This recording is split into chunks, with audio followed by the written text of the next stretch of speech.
The meeting may be finished, but you're just getting started. Let's get into it. You did the heavy lifting to get that meeting, and you had a good one. Now the question is, what are we going to do now? Well, I'm going to share with you the 5 most impactful things you can do at the tail end and at the moments following that meeting to ensure that the echo and the ripple factor that follows from that meeting lasts beyond a few moments and actually carries you to the next event in this sales deal. Hey everybody, I'm Jeff. I'm so excited to talk about the kind of the third part of the trilogy, link in the description for what we do before a meeting and during a meeting. But the third part of the trilogy, right? How do we wrap this baby up and move on in our sales process? You know the comic book theory. You've been watching the channel. Everybody's got their own comic book. Everybody's the star of their own comic book. And when we meet someone and engage with them in real time, our comic books meet and converge and intersect. That's the only time they do. The only comic book anyone cares about is their own. And when our paths then separate, as they all do, so do our comic books. Meeting's over. Our comic books are about to diverge. How you end this meeting and what you do with the immediate steps that follow really matter. Really matter because I'm trying to stay in their comic book. Remember, they're not reading my comic book. No one cares about the Jeff Hoffman story. I do, deeply. I'd like to think maybe a few others do, but truthfully, no one really cares. They care about theirs. Well, I care about theirs because I'm in sales. So I want to stay in their comic book as long as possible. So what can I do to insert myself in these waning meeting moments and maybe the moments that follow so I stick around longer than most? Here are the top 5. Number 1. Now, we talk about this at length. Again, it's in the description on what we do during a meeting.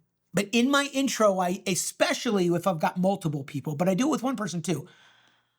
In my intro, what do you want? It's one thing you really want in this meeting, Joe, and what is one thing you really don't want in this meeting?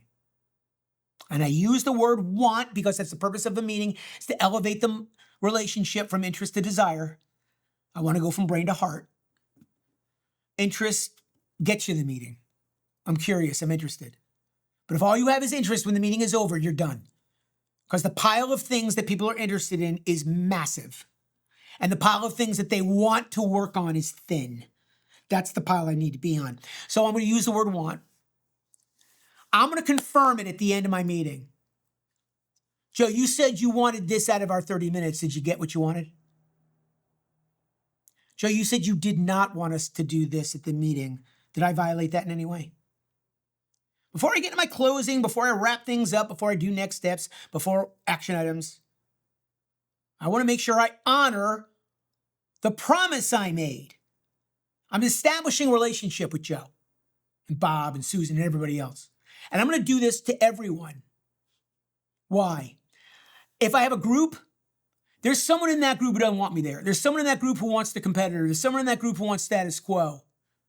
I need them to say out loud what they don't want. So when I say to them, did I violate that? Did we do that thing you didn't want? The anti-champion, the anti-fan, the one who doesn't want change, they don't want to be recognized. They don't want me to know that. They want to be a secret sleuth. They want to whisper. There is no one coming to save you. They want to be a secret sleuth. They want to whisper. They're like a virus. They want a host, and that host isn't me, it's them. They are in their own comic book, their own supervillain. They want to just whisper why I'm not the right vendor of choice. So when I say, did I violate that, they're going to probably lie. I say, no, you were fine, Jeff. But by them saying you were fine, Jeff, in public, makes their voice a little dimmer and weaker when they then beat me up in private. So it's a very strategic thing to do. Here's a bonus for all you super closers. All you subscribers, yeah, you know who you are. And if you haven't subscribed, why aren't you? Takes a moment. You know how this YouTube channel works. Here's a bonus. Ask them to rate the meeting. I love doing this with one person. I wouldn't do this in a group. I will do it with one person. How would you rate the meeting, Scott? 1 through 10, can't give it a 7. 1 through 10 can't give it a 7. That always gives you insight into where they are. That eliminates the false flattery. That eliminates the false niceties. Because 8 is strong and 6 sounds weak. Can't give me, I can't say 7? Nope. 1 through 10, can't say 7. Always a good one. Number 2. Now that you've established that the wants and not wants have occurred and not occurred and everyone's happy and been heard. Number 2, close. Closing in Hoffman language, always the same. Closing is asking someone to make a decision in the moment they're asked. You close every attendee. I don't care how big the room is. This is another one of those reasons why I don't like large meetings. The larger the meeting, the more people to close. Stop pounding on your chest how smart you are because you have a meeting of 12 people. I got a meeting of 12. That sounds like a not deal. That sounds like a whole bunch of shoppers. That sounds like someone shopping you against a competitor. 12 people in a room is not a sales call. It's not. That's 12 comic books. So I like to maybe keep it to 3 max. But regardless, everyone in the room gets closed. Bob, can you? Frank, will you? Joan, can you? Stan, would you? Everyone gets a unique close based on what? You know from previous videos. We talk about how we do the intro to the meeting based on their role. Not just what I want, but based on their role. I know that they want this, they didn't want this, and they told me their role. I already have enough ammunition from the meeting. And what I ask, so if I want 3 things, and I have 3 people in the room, they're each going to do something separate. You show up at the meeting, you got a responsibility. You sat here all day. You sat here for 30 minutes. No innocent bystanders. Let them say no. They say no, shift the close to somebody else, but it's okay. Ask every individual to do something. Number 3, save 1 close for your host, an extra close, and use it as what we used to call the Colombo close. We got a great video. Check it out. Also link in the description on where I rank my closes. And this is a high-scoring close. The Colombo close, also known as the Doorknob close. The Colombo close and the Doorknob close is one you ask at the end of an interaction, end of a meeting, end of a conference call. The idea is that your hand is on the doorknob as you're leaving. Physically, you're literally like 1 foot out of the conference room. Everyone's got their jackets on and their laptop bags. Like it's like you are done. Oh my gosh, one more thing. It's based on the TV show Colombo. Check it out on YouTube if you want to see how Colombo did it. It was really fun. He would say, oh, one more thing. I almost forgot. And then ask for something relatively light. Usually for me, it's competitive info. Who else are you guys looking at? Like something like that. I'll ask my host that. It's a really disarming close because it's happening at the end of the meeting. Feels like the meeting's almost finished. Feels like if I answer this question, just gone. You can often get something good here. So prepare before the meeting started, but it's like a bonus close. So I'll close everyone in the meeting, and then I'll have this final close as I'm like, oh my God, I almost forgot. Oh, silly me. Goes right to the host. Host is the person you scheduled with. That's all a host is. They could be a fan. In rare terms, it could be a champion, but I just like to call people what they are. If they help me schedule the meeting, they're a host. I'm not going to put pejoratives on it. Number 4. Remember the question board we asked for pre-meeting during the meeting? I use a question board in person or online, virtual. Question board is a conspicuous place where I can write down any question the customer has. Why? Because I don't necessarily want to answer them in the order I get them, particularly if I'm presenting our offering in a certain way. If they ask for things out of order, I might lose my momentum. I might lose the order of my value prop. And I don't want to say, oh, that's a great question, Jen. I'll get to that in a minute. Jen's not going to like that. That's a great question, Jen. As I write it, I'll get to that in a minute. Me writing it conspicuously will make Jen feel good. I make sure there's always 1 question remaining on my question board. I'll knock the questions down after I answer them, but when we're done, I'll go, oh, wow, we didn't get to Jen's question. I'm sorry, we ran out of time, or I didn't really like I have a really weak answer. That's a technical question, and I don't feel confident in answering it without talking to one of my colleagues. I'll get back to you with that answer by the end of the day. This gives me the excuse to reach out to everybody as a follow-up. Okay, let's talk follow-up to meetings. How do you follow up to a meeting? If you're following up to your meetings with a summary of the meeting, I don't know if you could have lower value. You've now just reduced yourself to a gong recording. Congratulations. They have their own gong licenses. They don't need your help to record. I don't need Google Voice Notes. I have that already on my phone. Is that what you are, Mr. and Mrs. Rep? Voice Note? Is that what you're bringing to the table? I take the voice note and AI. I don't need you. A summary of the meeting is as useful as your agenda was that you sent prior to the meeting, which if you watch the video on preparing for a meeting, you see how I do the agendas. A little different.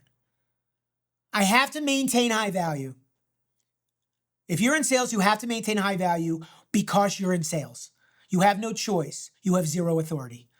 Low authority. If you have low authority in any relationship, you're a student, you're a child, you're a criminal, you're a patient, you're a guest, or I should say host. I'm sorry, you're a host. In any relationship where you have a built-in lack of authority and you want to be a peer, how do you get there? How do you get there? Parents stronger than a child. A coach can command the player. An employer has the power over the employee. The teacher has the strength over the student. How do all of these lesser thans command any peer relationship with those with built-in authority? High value. Value. I have to present so much value that my weakness that's built into my title is irrelevant. I do that through lots of ways. One of the ways is how I present myself before and after a meeting. And if you're presenting yourself as something that can be replicated with a free plugin, that's your value. I have never sent meeting notes as a post-meeting action in my entire life. I am too busy to take notes for another adult. Jeff, will you be able to send notes? Actually, I can't. I take my own notes. Sorry. That's exactly what I say. I'm amazed they ask, and they don't. But I do send post-meeting things, and this is one of them. I'm going to use the question board as my excuse for my follow-up. Hi, Jen. This is Jeff calling. I wanted to follow up on the question I didn't get to. I now have an answer for you. Are you available? Now I'm coming with value. Now I'm coming with meaning, and I'm coming and keeping my peerness high. 5 seems trivial, but equally important. Sometimes the answer is in the details. The devil's in the details. The answer is in the minutia, in the subtleties. So I make sure that I if I'm going to use a recording of the meeting, if I'm going to use any kind of transcription of the meeting, I like to review the transcription right now, as soon as the meeting's over. I don't stack my meetings 1 to 2, 2 to 3. I stack my meetings 1 to 2, 2:30 to 3:30, 4 to 5. I always have a half an hour between my meetings for this number 5 step. I will listen to the transcription immediately after the meeting. You think I'm going to listen to these notes a week? Put it in the comments section on if you listen to a meeting. What's the longest you've ever gone in listening to a meeting note? Most people, it's a couple of days. Who listens to meeting notes weeks later? My God, no one does. I'm going to listen to it within the hour and then take the important points and make sure they're represented into either CRM, my account info, wherever I capture all the things important that I need to know for my boss and for pipeline reviews and for forecasting. I do all of the, let's call it data hygiene. I do all of that immediately after a meeting and then I'm done with it. I don't have data hygiene days. I don't do like Friday morning, I'm in CRM and Salesforce or HubSpot cleaning up my pipeline. I don't fix my forecast on Monday mornings. I don't review my meeting notes twice a week. No, I do it immediately after and I'm done with it because I need to stay present and focused. There's so much going on. I look at it like chess. Like I'm going to look at the match I'm playing. Okay, so I'll do a lot of prep for the match and a lot of review of the match when it's over. But then, like, I'm done. I'm on to the next game. I'm on to the next opponent. I'm on to the next event. So I really want to chew it up and spit it out. And there you have it. 5 pretty bulletproof ways to make sure that I'm staying somewhat relevant in their comic book in the days, moments that follow our meeting. I bet you have a few too. Put them in the comments. I'd love to read them. What are some things that you like to do right after a meeting, or maybe the waning moments of a meeting, to ensure that it has its success? Experiment with them. Try mine. Try some of the stuff you see in the comments. We're an active community here at Hoffman and here at Happy Selling. So make sure you do it, and I mean it.